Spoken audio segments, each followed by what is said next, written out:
بسم اللہ الرحمن الرحیم۔ السلام علیکم۔ دین اسلام کی معلومات میں آپ سب کو خوش آمدید۔ روزے کا کفارہ۔ کفارے میں اس پر مسلسل 60 روزے رکھنا ضروری ہوگا۔ اگر درمیان میں ایک روزہ بھی رہ جائے تو 80 نو رکھنا لازم ہوں گے۔ اگر اس کی قدرت نہ ہو تو 60 مسکینوں کو صدقہ فطر کی مقدار غلہ یا اس کی قیمت دینا لازم ہے۔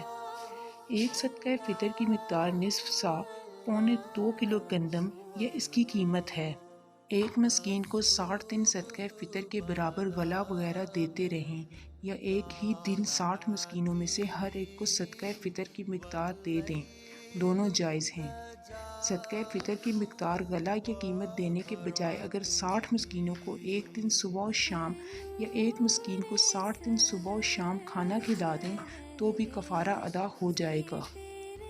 ویڈیو اچھی لگے تو ویڈیو کو لائک، شیئر اینڈ چینل کو سبسکرائب لازمی کریں اور ساتھ لگے بیل آئیکن کو بھی کلک کریں تاکہ آنے والی ویڈیو آپ تک پہنچ سکے۔ شکریہ۔